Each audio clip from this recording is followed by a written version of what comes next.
Bueno, menudo bulo le han endosado a nuestra siguiente doña, que decían por ahí que Teresa Valdés Solís es en realidad el rey mago Baltasar, porque siempre nos trae carbón.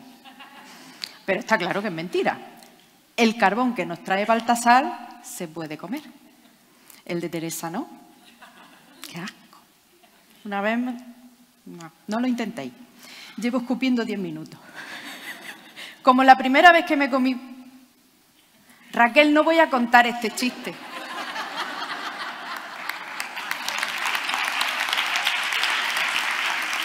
Estamos en un evento de la Universidad de Córdoba. ¿Cómo se te ocurre hacer un chiste con escupir tanto como la primera vez que me comí una ración de salmorejo? Que en Córdoba hay 3 cosas que son sagradas: el salmorejo, el rebujito y Julianguita. Bueno, Teresa Valdés Solís estudió Ingeniería Química y es científica titular en el Instituto del Carbón, que pertenece al Consejo Superior de Investigaciones Científicas. También es vicedirectora de Seguimiento, Programación y Divulgación Científica del INCAR y vocal de la Comisión Mujeres y Ciencia del CSIC, muy necesaria. Se doctoró con una tesis relacionada con la eliminación de contaminantes atmosféricos y quién mejor que ella para hablarnos de trolas y mitos sobre el cambio climático. Teresa Valdés Solís. ¡Que viene el cambio climático! ¡Que viene el cambio climático! Buenos días, Córdoba. Buenos días, Sonavín. Más de 30 años desde que empezamos a oír hablar de cambio climático. Desde el 92, la cumbre de Río, las primeras conferencias de las partes en Berlín en el 95, la última en noviembre en Azerbaiyán, nos repiten esa amenaza del cambio climático sobre nuestras cabezas. Y no sé vosotros, pero para mí esto tiene una banda sonora clarísima, que es la del cuento sinfónico de Prokofiev, Pedro y el Lobo.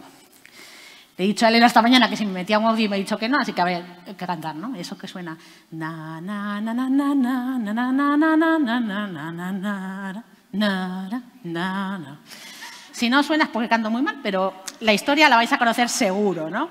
Esa de que Pedro le dice a los vecinos que viene el lobo, que viene el lobo, entonces a comerse las ovejas, todos se aceleran, van a ver y el lobo no está. Una y otra vez, y cuando por fin viene el lobo, a Pedro ya no le cree nadie y se come a las ovejas y aquí paz y por gloria. Pues eso pasa un poco con el cambio climático, ¿no? Pero en el fondo, luego llegan estos desastres naturales propiciados por el efecto que hemos tenido nosotros sobre el clima, ¿no? Como el reciente que tenemos en la memoria todos, y decimos, ¿pero cómo puede ser? No hemos normalizado tanto esta amenaza del cambio climático que le hemos quitado importancia, ¿no? Pero el cambio climático es real, es presente y está relacionado con nosotros, somos causantes de este cambio climático, ¿no? Así que, a pesar de que llevan 30 años con esta historia del cambio climático, todavía parece que quedan muchas dudas y mucha información de la que no sabemos en el fondo si es verdad todo lo que nos cuentan, cuánto hay de mito allí y tenemos que, de una vez por todas, y gracias también a Maldito Clima, que tenemos a nuestras compañeras de Maldita aquí, ¿no? Pues vamos a ver si damos un poco de fin a estos mitos y dejamos las cosas claras, ¿no? Porque el primero de los mitos que nos hablan del cambio climático es que no hay calentamiento global. Y que, bueno, si lo hay, es una cosa pequeña e irrelevante que no nos va a afectar en gran medida, ¿no? Lo que pasa es que los datos son los que son y hay datos, datos y datos para aburrir. Y da igual la forma que escojamos para representarlos, ¿no? Todas ellas nos llevan a esos aumentos de temperaturas, que son aumentos de temperaturas globales, pero que se producen en el territorio, o sea, encima del territorio marino, encima de la Tierra, en todos los continentes y que no nos llevan a ninguna duda. Aquí la trola sería dudar del aumento de las temperaturas, ¿no? Lo que es diferente es que en los últimos años se ha producido a una velocidad diferente a la que se había producido en años anteriores, ¿no? Y en eso estamos todos los científicos de acuerdo, porque el segundo de los mitos al que tenemos que enfrentarnos es que no hay consenso científico sobre el cambio climático. Y esto, de nuevo, es falso. El 97% de los científicos relacionados con el clima están completamente seguros de que el cambio climático es un fenómeno real y que es un cambio climático producido por los seres humanos. Y sé que Anabel y Clara están contando ahí paisanitos y efectivamente hay 101, lo siento, he metido la pata. No, me he dado cuenta ayer cuando estaba enseñando por primera vez. Y esto no puede ser. Si son, bueno, 101. Pero bueno, da igual, más o menos, ¿no?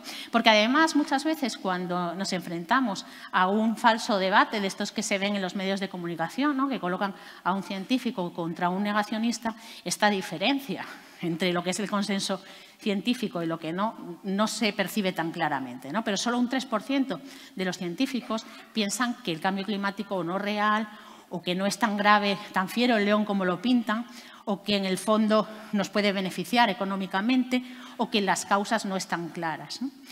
Sin embargo, la mayor parte de estos científicos, cuando al final publican algún trabajo en el que pues, dan apoyo, ¿no?, científico a sus teorías, cuando se publica, el resto de los científicos hacen una revisión de estos trabajos y normalmente encuentran errores metodológicos o errores en la forma de extraer las conclusiones, ¿no? Con lo cual, al final, estos consensos siguen siendo muy importantes. Porque además es que desde los años 80 el panel intergubernamental del cambio climático se dedica a recopilar toda la información disponible en los medios científicos sobre el cambio climático. Analizan las cuestiones científicas, tecnológicas, socioeconómicas incluso y analizan hasta qué punto las evidencias son sólidas o en qué puntos es necesario hacer un mayor esfuerzo de investigación. Y como lo llevan haciendo desde los años 80, esos esfuerzos se han ido haciendo y las evidencias son cada vez más sólidas, ¿no? Os he dejado aquí los enlaces QR a los últimos informes que son de los años 2022 y 2023, ¿no? Pero incluso informes más recientes muestran que más del 99% de las publicaciones de los años 21 y 22 que analizan en este estudio están a favor de esta idea, ¿no?, de este consenso científico que dice que el cambio climático son los padres y que estamos obligados a tomar responsabilidad con esto, ¿no? Solo 31 artículos de los que analizaron rechazaban la contribución humana, porque al final, bueno, pues son los padres, ¿no? Los padres, los abuelos y los bisabuelos los que hemos sido. Bueno, aquí hablaba antes del feminismo, Elena, aquí los padres, vamos a dejar en padres, abuelos y tal. Vale, aceptamos cambio climático, pero si al final cambio climático ha habido siempre. El clima ha cambiado en el pasado, está cambiando ahora y cambiará en el futuro, sí, pero os decía antes que la velocidad a la que está cambiando es lo que es diferente, ¿no? Si nos fijamos en los datos de hace 400 años, nos damos cuenta que la temperatura era más o menos estable y que se ha producido un aumento muy significativo de la temperatura en los últimos años y que además este aumento correlaciona con el aumento de la concentración de CO2 en la atmósfera, ¿no?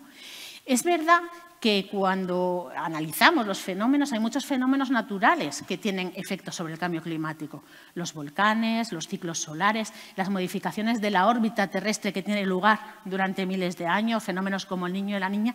Pero cuando incluimos todos esos factores en un modelo y no incluimos ninguno más que los factores naturales, somos incapaces de reproducir las variaciones de temperatura que se han observado en los últimos años y mucho menos de predecir las futuras, ¿no?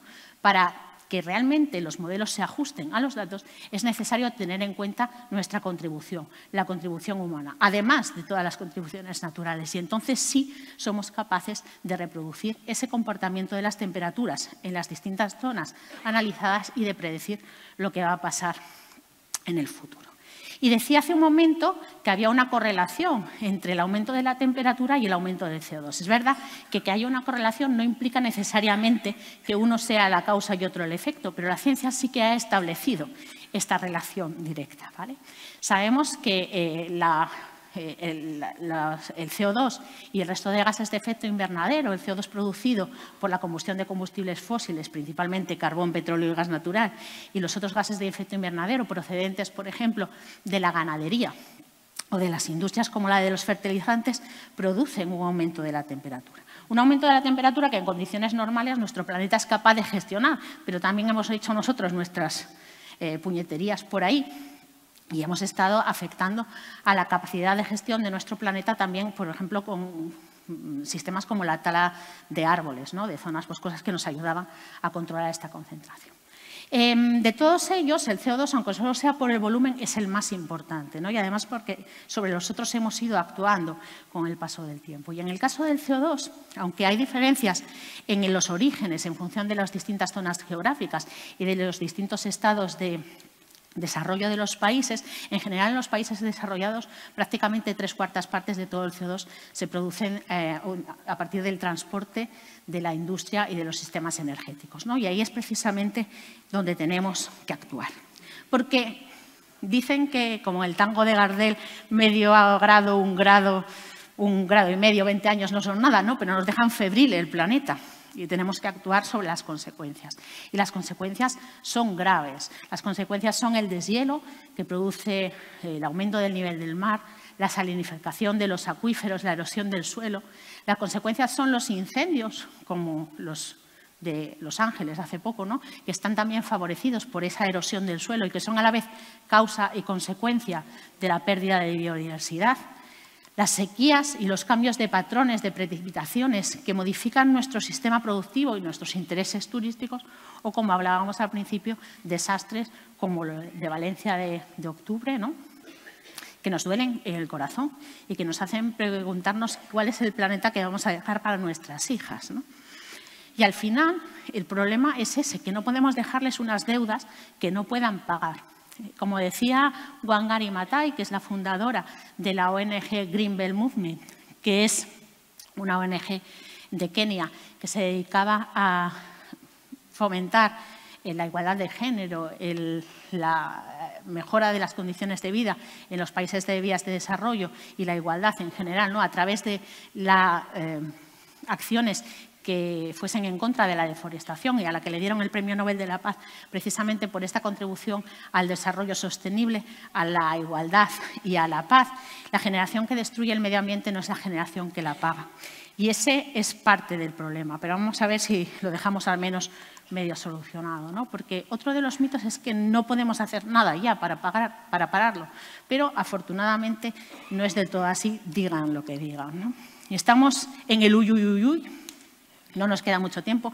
He puesto el icono por si estáis un poco verdes con el inglés. Estamos ahí al límite de irnos a la porra, pero todavía queda tiempo para actuar.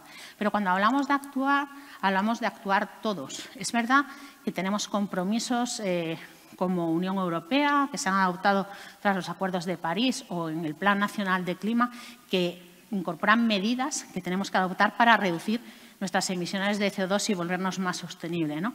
Pero también muchas de las medidas que tenemos que adoptar son medidas personales, medidas de ahorro y de eficiencia que implican que vamos a tener que cambiar nuestros hábitos, porque en el fondo al final cada gota cuenta y todos tenemos que poner las piezas para que este puzzle se complete.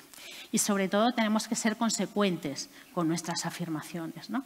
Porque dicen las encuestas que el 92% de los españoles están o estamos dispuestos a tomar medidas para combatir el cambio climático. Pues que esto no sea la trola más grande de nuestro futuro. Muchas gracias.